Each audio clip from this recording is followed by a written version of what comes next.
আসসালামু আলাইকুম। এটা বর্ষাকাল, মৌসুমি বায়ু ওয়েদার। আজকে সানডে আজকে রবিবার। সবাই তো জানে যে আজকে রবিবারে সবাই আজকের বাড়ি থাকি আমরা।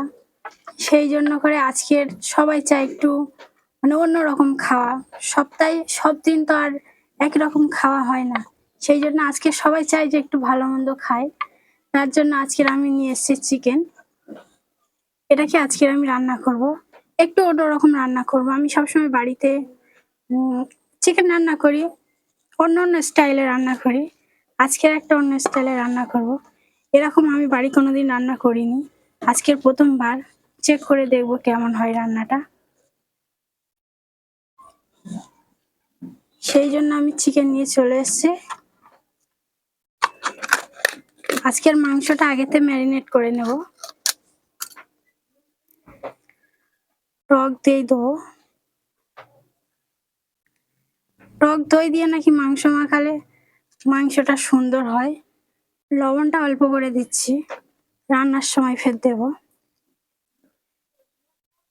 সব মশলাগুলো অল্প অল্প দেব, রান্নার সময় না দিলেও চলবে।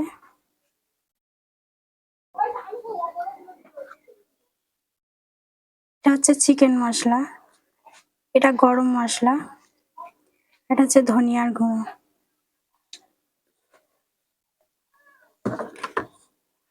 সব দিয়ে এটাকে আমি ভালো করে মাখিয়ে নেব।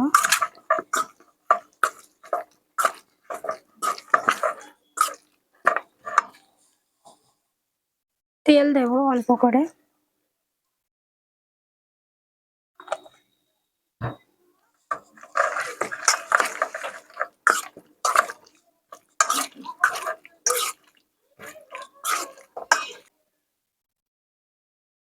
কড়াটা গরম হয়ে গেছে, এবার আমি তেল দিয়ে দিচ্ছি।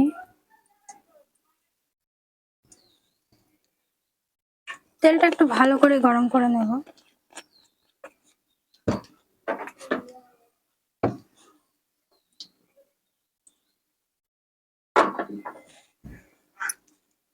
তেল গরম হয়ে গেছে, এবার আমি পেঁয়াজ দিয়ে দিচ্ছি।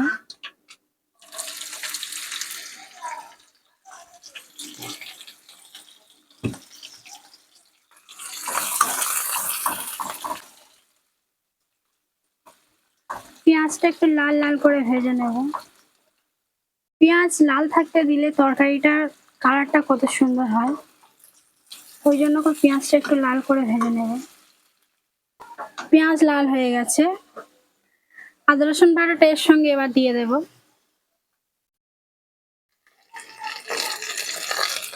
ম্যারিনেট করা মাংসটা এবার আমি দিয়ে দেবো এর সঙ্গে।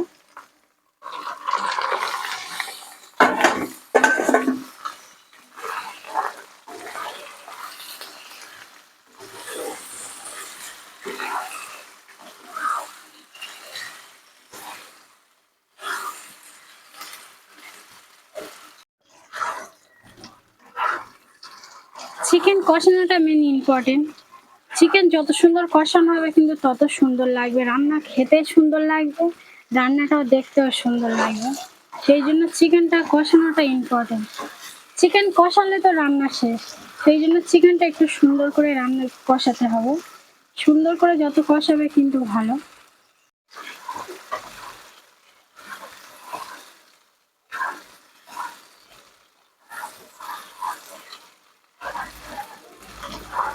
চিকেনটা আমার এখানে কষানো হয়ে এসছে, কত সুন্দর কালার এসছে চিকেনটায়।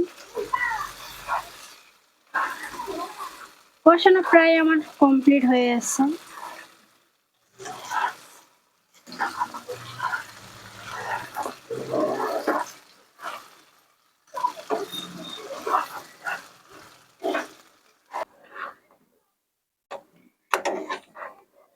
তরকারি আমার কষানো কমপ্লিট হয়ে গেছে, আমি পানিও দিয়ে দিয়েছি। আমার রান্না প্রায় কমপ্লিট। এবার আমি চাপা দিয়ে রেখে দেবো কিছুক্ষণের জন্য। হালকা আঁচে আমি চাপা দিয়ে রাখবো, কেননা হালকা আঁচে থাকলে তরকারিটা আরো সুন্দর টেস্ট হবে। সেই জন্য আমি একটু চাপা দিয়ে রেখে দেবো।